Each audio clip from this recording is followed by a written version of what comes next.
Thank you, sir. I'll move straight to questions. Take you to Budget Paper 4, Volume 4, page 79, and the Investing Expenditure Summary. The program Contemporary Digital Student Learning Systems and Support Services, my recollection is that one of the functions of this program is that it will assist to improve the AV and digital capabilities at various campuses to enable blended learning and remote learning of certain courses. Are we able to have an understanding of how many regional campuses have benefited from upgrades that ensure they have adequate AV and digital equipment to enable remote delivery of courses, and which campuses are they?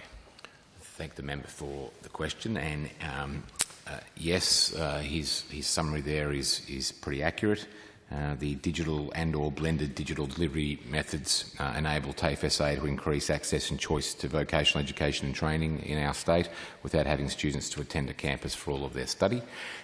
Obviously, in a state the size of ours, where we have a small population, relatively speaking, to the rest of the country and large distances, it is obviously a impost upon TAFE to maintain all its campuses in those areas, and that comes at a great cost, and it can make it difficult in terms of course provision. So there are benefits in blended delivery. From July 2021 to May 2022, 73% of all TAFE SA qualifications contain digital and/or blended digital delivery components.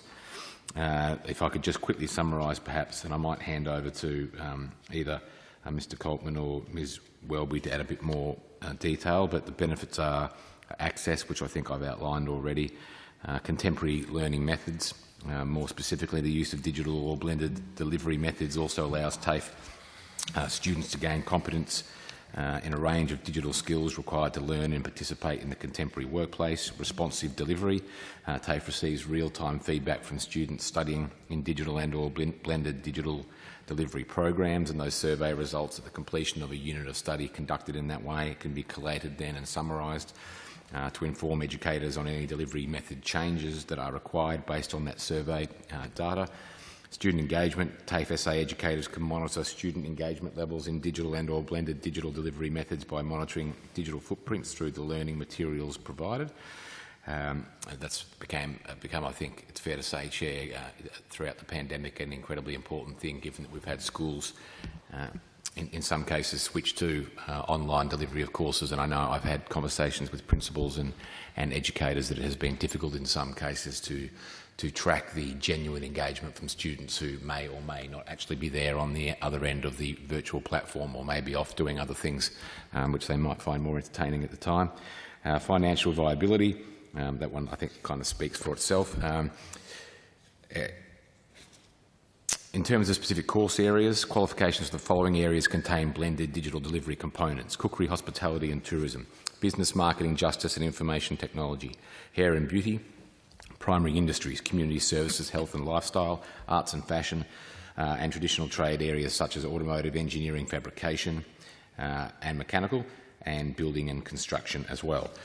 I might pass over to either Mr. Coltman or Ms. Welby to give a little bit more information specifically to your question around where these upgrades to enable blended delivery have been provided. Thank you. The Shadow Minister will recall that TAFE SA secured $2,880,000 across 2020 and 2021 financial years for the digital campus regional hubs from the Australian Government for the Revitalising TAFE Campuses Across Australia funding initiative. The project invests in infrastructure to enable the uptake of the digitally enabled delivery that the Minister was referring by the provision of fit-for-purpose teaching and learning spaces that we refer to as student hubs.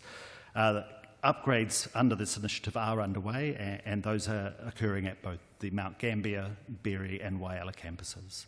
I might add a short bit of extra information at the end, just to say that whilst I acknowledge in the comments that I have made and the comments that Mr. Coltman has made about the place that blended delivery has and the benefits that it can provide, I think it is fair to say that certainly I am a believer in face-to-face education where we can achieve it. I know that's been tested in the last few years by things like the pandemic, but certainly in terms of how TAFE provides its its services, its course delivery moving forward. I'm very keen where we can to have that face-to-face learning, because I think there are the obvious benefits that everyone here probably knows in terms of delivering it in that way and having a relationship between the lecturer, whoever it might be, delivering the course, and the students undertaking the course. So we are keen to prioritise that when we can, but acknowledge that there is a place, particularly in a state as large as ours, to have a blended delivery model where that's appropriate. I thank the Minister and I thank the Chief Executive. Can I ask which South Australian TAFE campuses do not have one of these hub type facilities, effectively which TAFE campuses don't have the relevant infrastructure to enable blended delivery or the access to courses that might not otherwise be available in those locations? I'm happy to pass to you or to Kayla if either of you have information on that. So part of the Bolder Future project was to also run a pilot for 10 further campuses to set up the digital hubs. We're very close, I think, to rolling out 3 of those. Once those 3 and then further 7 are settled in, we would then look to expand the pilot further. Can the Minister identify, or through him the officers, which 3 are imminent in the delivery of that? Which are the other 7 campuses that will be delivered as part of the pilot, and by when? We'll get a bit of information for you on that. Do you want us to take that on notice? Yeah, we'll take that on notice if we may and come back to you. Thank you.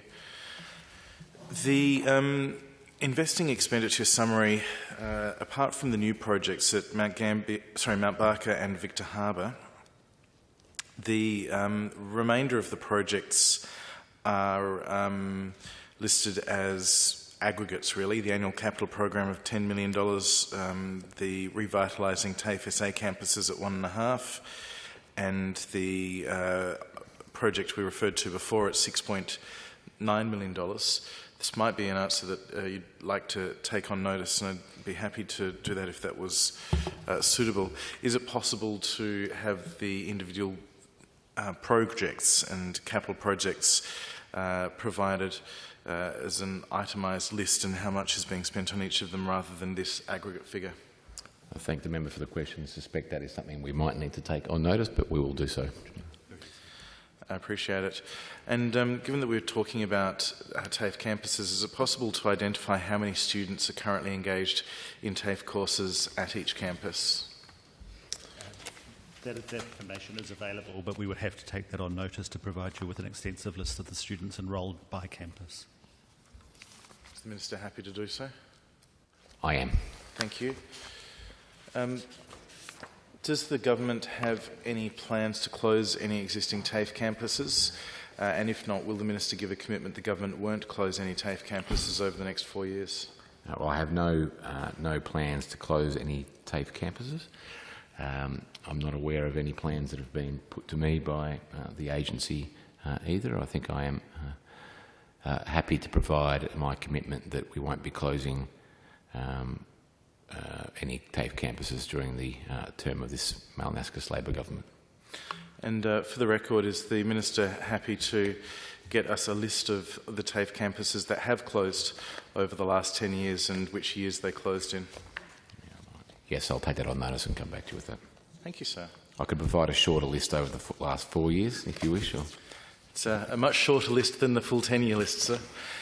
We've got a couple of members, I think, who are also interested in questions, so this might be a good time to go to one of them. Thank you. Member for Carville. Thank you, Mr Chair. If I can take the Minister and Committee to Budget Paper 4, Volume 4, at page 79. Within the TAFE SA subsection to heading Investing Expenditure Summary, under the table heading New Projects, in the line Mount Barker and Victor Harbour upgrades. What is the scope of the works with respect to the Mount Barker TAFE site? I thank the member for the important question, and again for his advocacy on this topic in his community. And if I might start with answering his question in respect to the scope of works planned at Mount Barker TAFE, I can advise the following.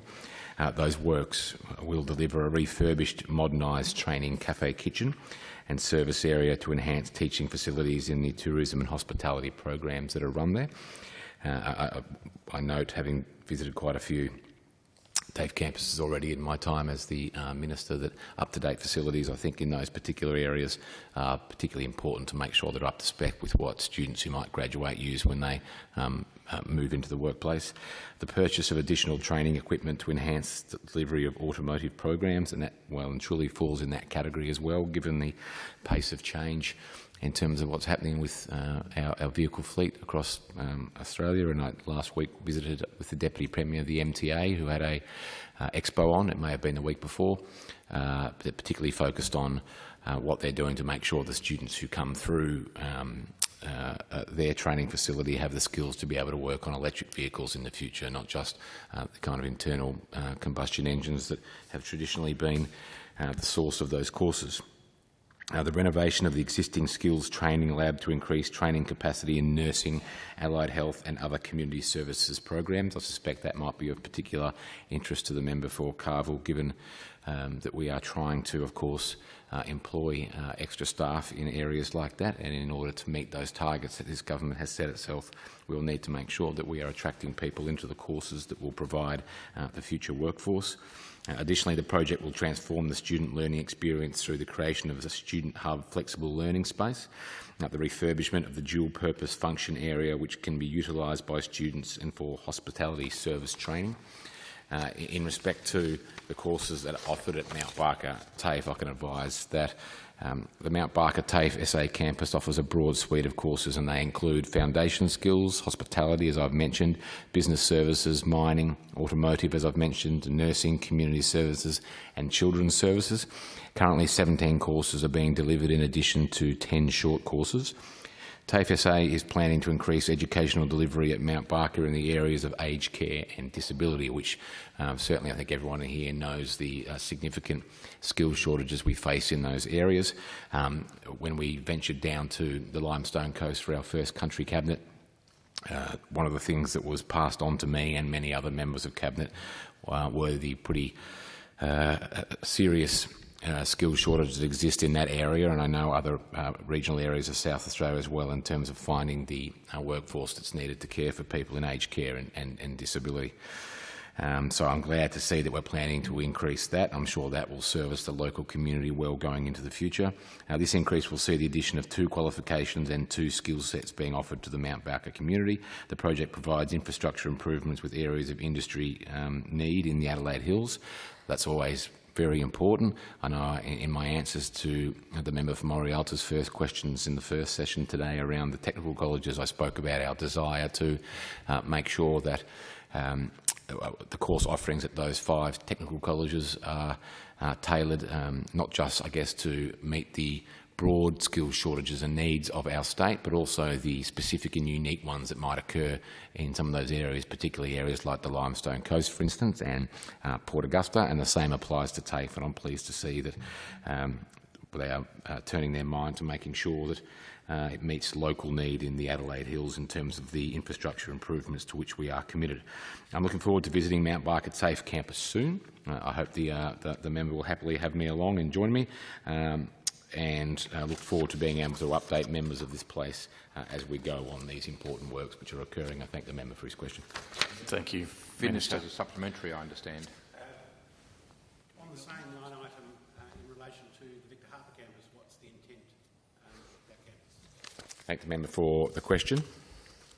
Of course, let me just see if I have a prepared answer on that one as well, given that very important question. Do we have one detail? Not the detail of the Victor Harper, but it's largely detail.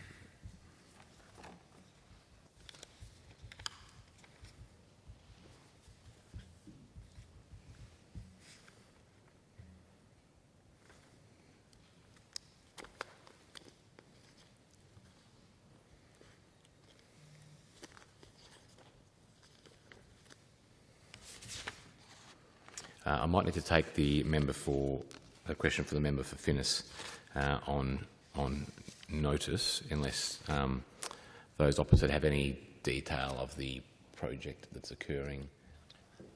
I'll get that for the member, and I'd also be very happy to come and see that TAFE facility as well, and would be happy if the local member would join me. Cavell, you finished your questions? Member for Mount Gambier. Thank you, Chairperson. My question is to the Minister, Budget Paper 5, page 105. Can the Minister please advise the committee how the government's investment in the Mount Gambier TAFE campus to deliver trade courses, in particular the forest industry, will benefit not only my region but the state? I thank the member for Mount Gambier for this question, and as I said in an early answer I gave, the first country cabinet of this new government was to the Limestone Coast area, and I was pleased though before that, Chair, to make my first regional trip as Minister to the southeast, including Kingston and then down to Mount Gambier, where I had the opportunity to sit and talk to the member for Mount Gambier at the wonderful Metro Bakery, and I guess run through with him the commitments that we had made and seek his advice on how we best deliver them to make sure that we get the best outcomes that we possibly can get for people who live in the Limestone Coast area. And of course, one of the really important commitments is a $5 million upgrade to the Mount Gambier TAFE SA campus, and I have said already this morning about our announcement at that country cabinet that we will be co-locating the technical college on that site. There is available land there, and I think it makes sense for us to have what I hope will become known as an educational precinct, or an education precinct for the area there with UniSA, TAFE and the technical college. But in terms of the upgrade to TAFE specifically, we know how important the forestry industry is for the state.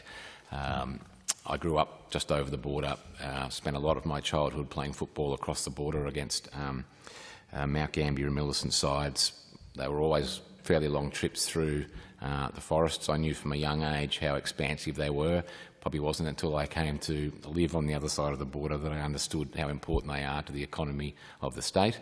And since becoming the Shadow Minister before the state election for skills and training, came to understand the issues around skills and training for that industry to make sure that they have the pipeline of workers they need to continue the work, to grow. I think the Premier has been pretty clear in his comments that he acknowledges it is the area is an incredible economic driver for the state, but it has been underinvested in by successive governments. We don't intend to make those mistakes. And what we heard, I guess, from the community and industry directly, and I on that first visit to Mount Gambier where I sat down with the member, I also went to McDonald and Sons and 141 timber mills there to talk to them about what they needed, and there was some fantastic advocacy actually, particularly from 141. I think it was Danielle who ended up joining us at the TAFE site when we made the announcement of where the technical college would be, and she was a dream in terms of what a minister hopes to meet, and when they're seeking advice on things like this, she was incredibly clear around where the skills gaps were, but also pleasingly spoke to us about the opportunities that might be there to leverage the equipment that these big timber mills have, like 141 and McDonald and Sons, particularly in terms of saw technician or saw doctoring, which is one of the skills shortages we have committed to addressing in South Australia. We want to make sure that course is available back in the state.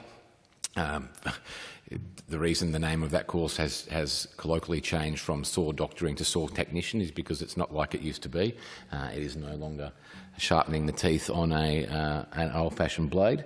It is highly technical work dealing with some very advanced machinery. And that machinery, of course, cost an enormous amount of money.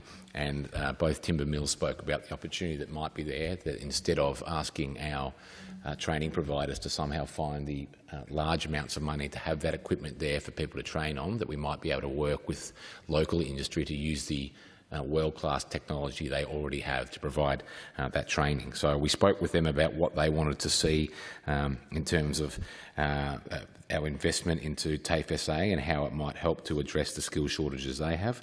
There are 7,500 businesses operating in the Limestone Coast region, with agriculture, forestry and fishing comprising 40% of those, which is an incredible figure. And I'm committed as the new minister to ensuring there's a dedicated skills response for that community.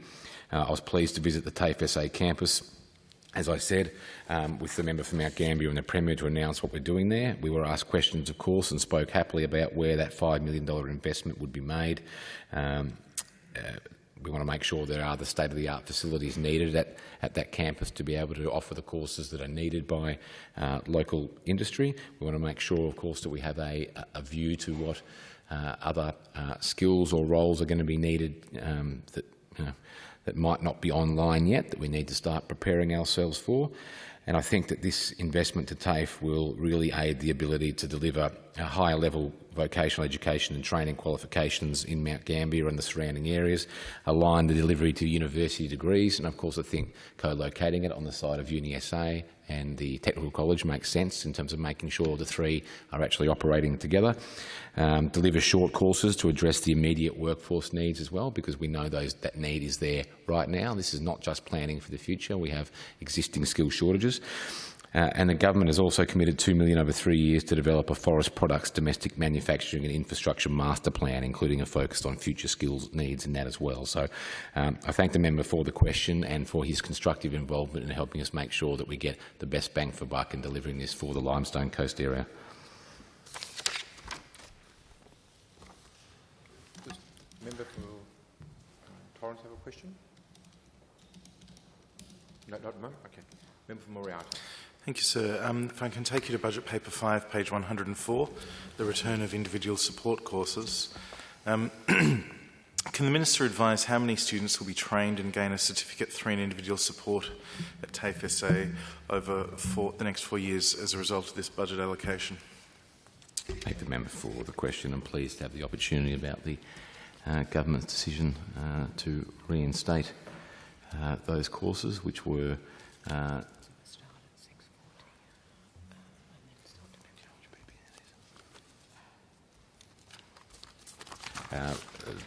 the reinstatement of those courses, and I can say hand on heart that I had a lot of feedback when I was still the Shadow Minister about the need for TAFE to be continuing its offering in metropolitan campuses of courses like individual support disability, individual support ageing, early childhood education and care and community services.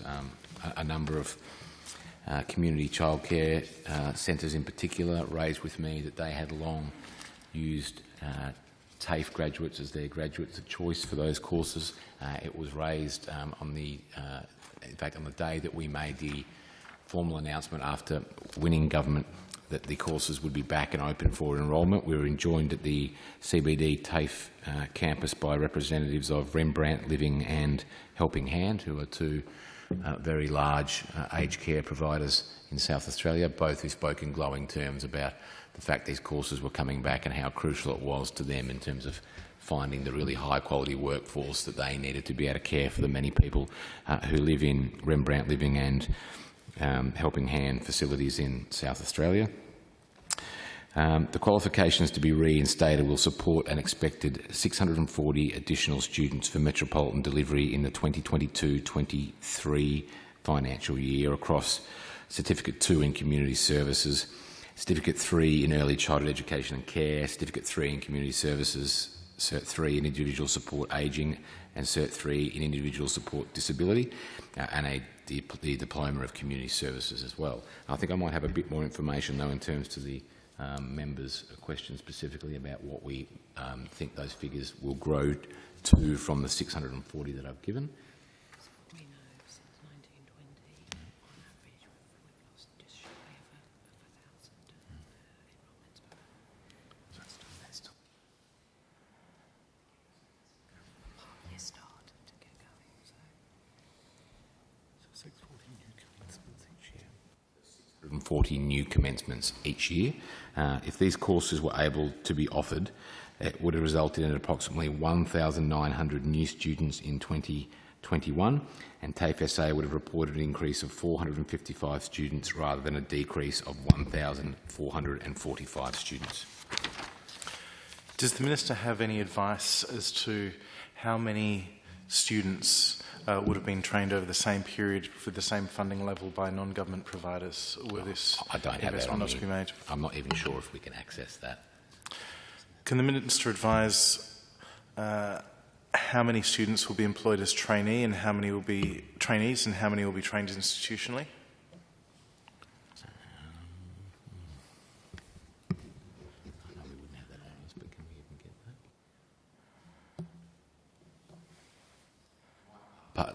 let you answer a bit. I might pass over to Mr. Coltman on that one, member for Morialta. Certainly, through the chair, the number of trainees as opposed to the number of institutionally based deliveries will depend on the availability of work placements determined by the GTOs with whom TAFE SA works, as well as the availability of students to undertake that form of study. So that is a demand-driven number that we couldn't predict. What does TAFE SA's modelling suggest that the likely number will be? I don't have that available. Would you be willing to take it on notice, Minister? Is it something we can get if I take on notice? I'm told we will try. Thank you. Can I go back to the number of 640 students being trained in the range of courses the Minister identified?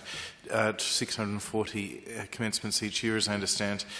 Is there a specific number within that 640 that is for the individual support Cert 3, as opposed to some of the others that were mentioned? Told we'll need to take that question on notice. Thank you. And in relation to the question that was already taken on notice in terms of TAFE's modelling on what's expected for trainees and how many to be trained institutionally, can I ask, and potentially it's in the same answer, whether there is a target for the number of paid trainees that TAFE is seeking to engage through that process? We shall take that on notice as well. Gambier has a question. Thanks. Followed by the member for Torrens. Thank you, Mr. Chairman. Budget paper 4, volume 4, page 79, investing expenditure. Minister, is there a time frame on the Mount Gambier TAFE upgrade? And related to that, any thought or initial comments on the management and perhaps governance structure of the technical college and a TAFE being on the same site? Thank the member for the question. I'll seek some advice on timeframes. I think we... I'm told the funding is set out in the budget for the 23-24 year, so we would expect that upgrade would begin 2023, which is good news, next year.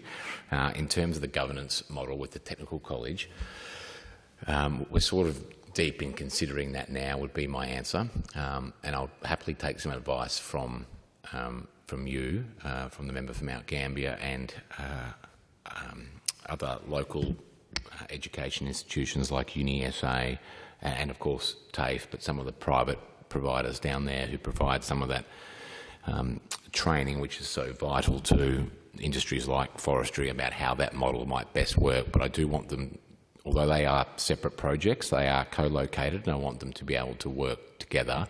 The worst outcome here is they operate completely in isolation of each other, which I don't want. Yes, I'd be happy to come back to you once we've done a bit more work on how that governance model could look, seek your advice on that, and I think that would be something we'd want to seek advice from the local community and representatives from UniSA as well, to make sure they agree that we've got it right. But it's a very good point. Thanks, Minister. For Torrens. Thank you. Remaining on budget paper 4, volume 4, page 81, and the Minister's already spoken about regional TAFE and how they support the in-demand sectors there. But can the Minister now outline to the committee how the reinstatement of courses in metropolitan campuses is supporting schools' growth in in-demand sectors? I thank the member for her question and note that she's a strong advocate of TAFE, including in her own electorate. And yes, I've spoken a little bit already in this hearing about our decision, and I've answered some questions from the member for Morialta about that. In January 2021, TAFE SA exited the delivery of a number of courses which it previously offered in metropolitan campuses, including aged care, disability care and early childhood education and care.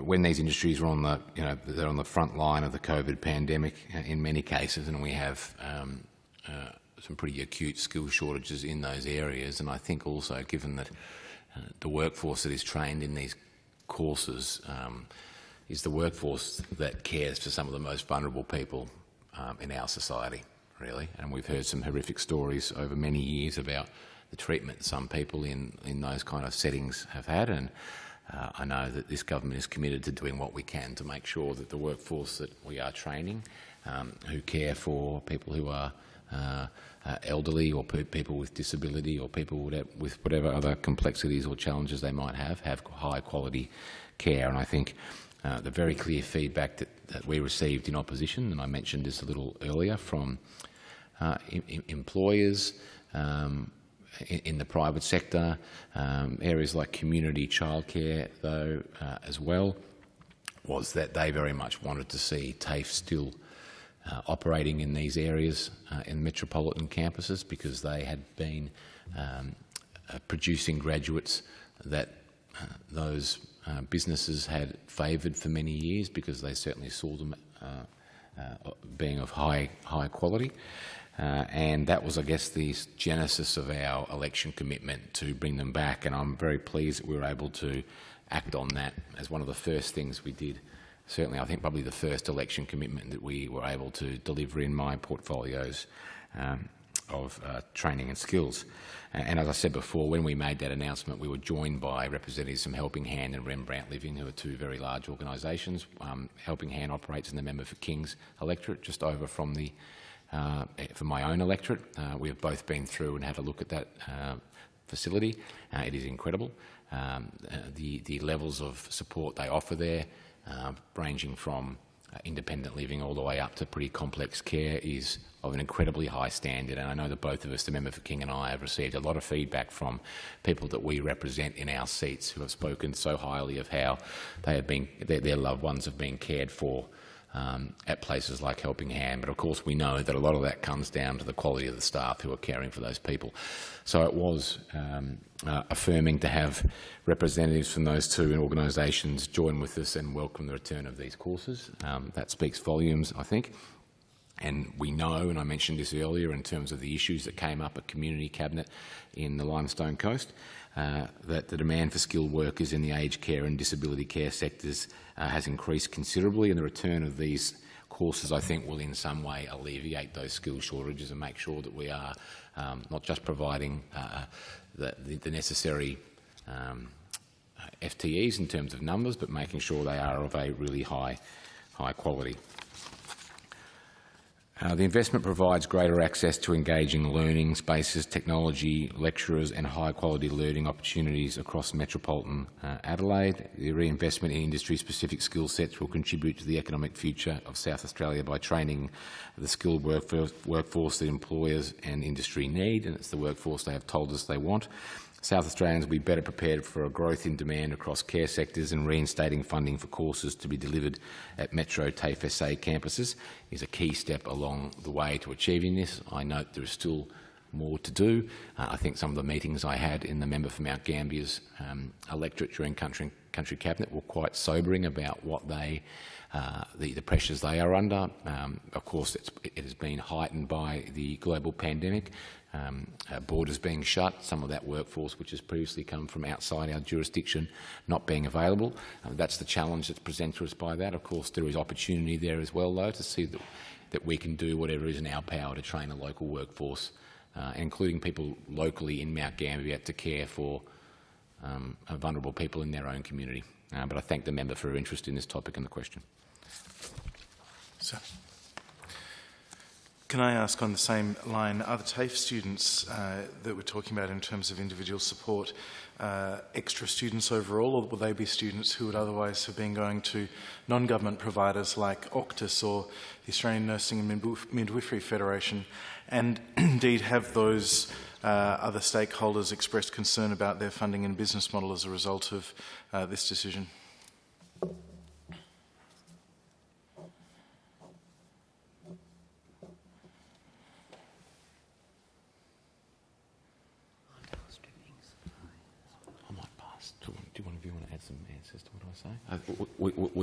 The advice I have, and I'll pass to either Mr. Coltman or Ms. Michaela to provide a bit more here, but we expect that this will grow the number of people undertaking these over and above the numbers who were undertaking these courses during that period where it wasn't offered by TAFE, Metropolitan TAFE SA. In terms of concern about those in the private sector who offer these courses, and I acknowledge there are many providers who do a fantastic job and provide really high quality graduates as well. But we are, I think, collectively confident that this will, given the incredible demand that is there for a lot of these courses, that this will simply enable the whole pie to be grown, and I'm hoping that it will not come at the expense of those private providers to which we have both referred, but I'll hand over to...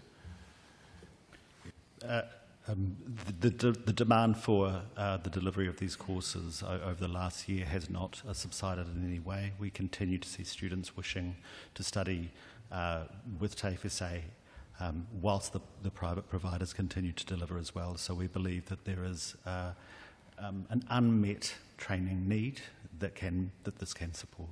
I guess I'd add to that, Member Morialta. If we are to talk about, frame this in terms of contestability, then contestability, I guess, would be to allow TAFE to operate these courses and offer these courses both in metropolitan and country regions, to prevent them from doing it in areas where they already had pretty strong existing demand. I don't think really is in the spirit of contestability, and all the information that I have read since becoming Minister about where our most acute skills shortages exist suggests that the areas in these courses that we have brought back, there are really big skills shortages and demand. So I would like to think, and I'm pretty confident that will mean we're not going to see a reduction. It will grow the overall pie, and of course it provides choice for people about where they want to conduct their course. Can I ask if the $12.7 million here is new money to the budget entirely, or does it include the federal government's job trainer subsidy, or does it come from elsewhere within government? As we understand it is new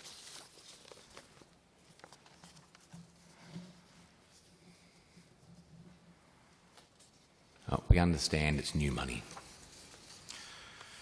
Thank you. Can I take you to page 79? Is the government going to proceed with the upgrade of the Hopgood Theatre, and how does the government propose to manage the theatre going forward? Through TAFE SA leasing to Country Arts SA, or proceeding with the transfer to Wonka-Paringa Council? Thank the member for this very important question. I might provide a little context first, I guess, about how we came to be in this point. And I was pleased, though, recently to actually get down to the Hopgood Theatre. I had not seen inside it before, and meet some of the very passionate local people who have worked there and performed as well and put on productions in the Hopgood Theatre, and speak with local members of Parliament and concerned community members about what our plans for the future of Hopgood Theatre is.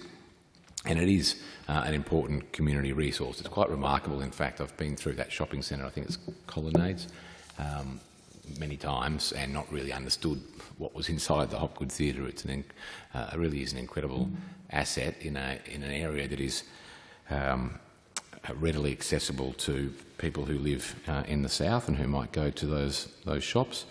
In 2018-19, the theatre hosted 193 shows with attendances of 52,212 people. In 1920, there were 128 shows with 34,000 people, noting the theatre was closed between March 2020 and June 2020 due to the COVID pandemic, which obviously affected those numbers. The average number of shows offered at the Hopgood Theatre over the past at the past 7 years is 156. TAFE SA recognises the role that the Hopgood Theatre plays in supporting a vibrant southern suburbs community. TAFE SA is working with both the City of Wonka-Paringa and Country Arts SA to deliver the best outcome for the Hopgood Theatre and the communities of the City of Wonka-Paringa, which brings me to the election commitment that this government made to make sure that we save the Hopgood Theatre for the community long term. We are busily working on how we deliver that commitment right now, but I am very, very confident that we will deliver it in line with the commitment that we made, and in a way that will please and reassure all those stakeholders who are involved in this incredible public asset. So our commitment remains. I think the other part to the member's question was around Country Arts SA and TAFE SA's involvement. I might ask Mr Coltman to provide a bit of information around where that's going. Thank you, Minister. TAFE SA and Country Arts SA have been in extensive discussions around the Hopgood Theatre, including its ongoing administration. We continue to work for a solution that will enable the Hopgood Theatre to be saved, for that integral part of community infrastructure to remain a viable option going forward. And it's been an exciting partnership that we are looking forward to delivering the outcome as promised. I might just add to that, Member Moriel, to summarise the points made by both Mr Coltman and myself. We'll ensure that the Hopgood is maintained for the community into the future, and that the upgrade that is planned will continue. The money is there in this budget, so that is secure, which is good. Of course, I want to make sure that we do the right thing by Country Arts SA as well. We are having discussions on those issues right now. I am pretty confident that we're going to have more to say about this very soon, and I think that will be of a positive nature for all stakeholders concerned. Can I ask, is the TAFE SA regional plan still proposed to be finalised? It's said on the website for some time now that the TAFE is reviewing and analysing feedback received during the consultation period. Looks forward to utilising the feedback received to review and refine the draft regional plan. Thank you for being part of our progress. When will that regional plan be finalised, or can the Minister confirm whether the regional plan is actually going to be delivered by the new government?